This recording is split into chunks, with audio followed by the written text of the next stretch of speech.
कोई भी कंप्यूटर उठा के अगर आप वहाँ पे लेक्चर का एनवायरनमेंट क्रिएट करना चाहते हो या तो फिर नोट्स बनाना चाहते हो, तो एक ऑनलाइन टूल हमें मिल जाता है जिसके ऊपर हम लिख सकते हैं, चाहे वो माउस के थ्रू हो या तो फिर राइटिंग पैड के थ्रू हो। वहाँ पे हम शेप्स इंसर्ट कर सकते हैं, वहाँ पे हम टाइपिंग कर सकते हैं, वहाँ पे हम इमेजेस इंसर्ट कर सकते हैं वगैरह। तो आप सिंपली ब्राउज़र की तरफ चले जाएँ और ब्राउज़र को ओपन करके यहाँ पे आप सर्च कर लें एक्सेल ट्रा। और भी बहुत सारे टूल हैं, one of the best tool है जो कि सब इसे यूज़ करते हैं। तो एक्सेल ड्रा आपने सर्च कर लिया, एक्सेल ड्रा व्हाइट बोर्ड आपने इस पर क्लिक करना है। एक्सेल ड्रा को यहाँ पे ओपन करने के बाद सबसे पहले हमें ये थीम चेंज करना है, तो ये मेन्यू बार पे क्लिक करके यहाँ से हम थीम को चेंज कर सकते हैं। लाइट से डार्क और डार्क से लाइट में कन्वर्ट हो सकते हैं।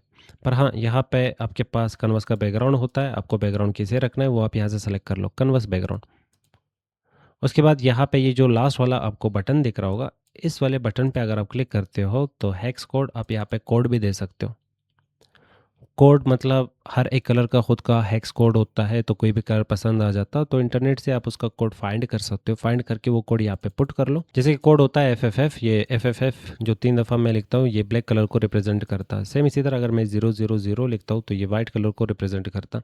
तो जिस टाइप का भी आपको कलर चाहिए होगा, आप इजीली उस कलर का यहाँ पे आपने कोड लिख लेना है। कोड लिखने के बाद वो कलर एज अ बैकग्राउंड आपको मिल जाएगा। फिलहाल मुझे ब्लैक चाहिए तो हम यहाँ पे ट्रिपल एफ या तो फिर यहाँ से कोई भी थीम उठा सकते हैं। जैसे कि ब्लू टाइप जो कुछ थीम हमें मिल रहा है ये अच्छा है।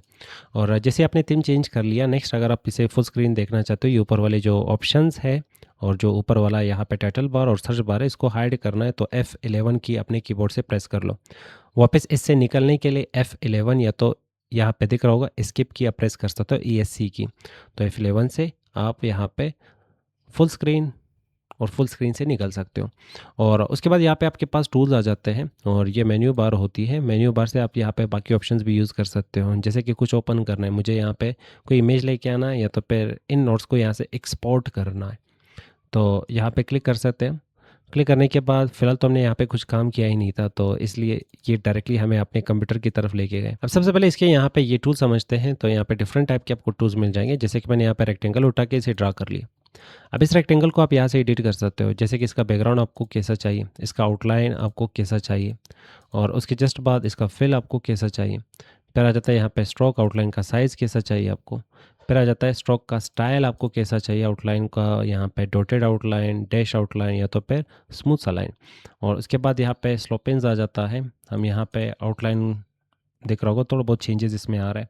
फिर एज आउटलाइन का यहाँ पे जो लास्ट वाला हिस्सा है, ये कॉर्नर्स है, ये आपको कैसे चाहिए।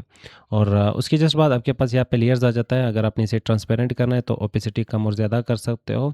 और फिर यहाँ पे मज़ीद एक्शंस।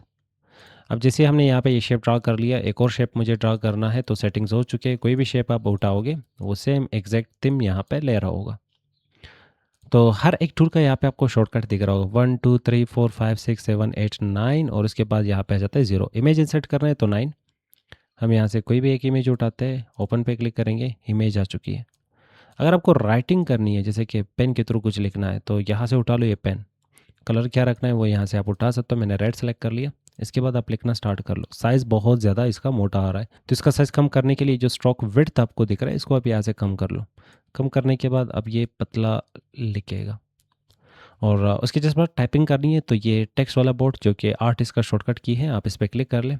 कहीं पे भी क्लिक कर लो, कर्सर आ जाएगा, टाइपिंग स्टार्ट कर लो। और आगे आपके पास एरोज़ आ रहे हैं। एरोज़ के थ्रू आप ऑब्जेक्ट्स को आपस में कनेक्ट कर सकते हो। एरो का शॉर्टकट की 5, आप 5 प्रेस कर लो, 5 प्रेस कर लो। और अगर आउटलाइन इसका बहुत ज़्यादा पतला आ रहा है तो स्ट्रोक से आप इसके आउटलाइन को कम और ज़्यादा कर सकते हो। तो यहाँ पे ये वाला जो बटन है इस पर क्लिक करके, ये जो हैंड वाला बटन, इस पर क्लिक करके आप यहाँ पे अपना पूरा जो इंटरफेस है इसको मूव कर सकते हो किसी भी एंगल में।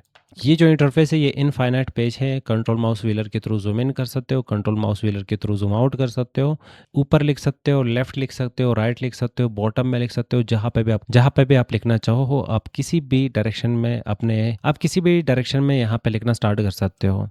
और यहाँ पे ये वाला जो टूल है इसके थ्रू आप सिलेक्शन कर सकते हो। 1 इसका शॉर्टकट की है, क्लिक कर लो तो ये ऑब्जेक्ट सेलेक्ट होगा। इसके बाद यहाँ से आप इसे रोटेट मार सकते हो और यहाँ से इसका विड्थ और हाइट छोटा या तो फिर बड़ा कर सकते हो। अगर आपको किसी भी ऑब्जेक्ट का डुप्लीकेट चाहिए जो पहले आपने यहाँ पे बनाया है, तो उसको सेलेक्ट कर लो, आल्ट की पकड़ के रखो, इस तरह उठा लो। इसका डुप्लिकेट हमने बना लिया। तो वापस हमें शेप बनाने की ज़रूरत नहीं है, जो भी काम आपने कर लिया उसका आप डुप्लिकेट इस तरह इजीली निकाल सकते हो। इसका भी डुप्लिकेट चाहिए, आल्ट की पकड़ के रखो, फिर इसको उठा लो, यहाँ पे बीच में रखा। अब दो ऑब्जेक्ट्स को हमने एक साथ सेलेक्ट करना है, तो एक को सिलेक्ट कर लो, शिफ्ट के साथ दूसरे को सेलेक्ट कर लो। अगर हम चाहते हैं ये वाला जो रेक्टेंगल इसे ऊपर लेके आना है, टेक्स्ट को पीछे लेके जाना है, तो ये लेयर्स आ रहे हैं। आप इन लेयर्स के थ्रू आगे और पीछे चीज़ों को भेज सकते हो।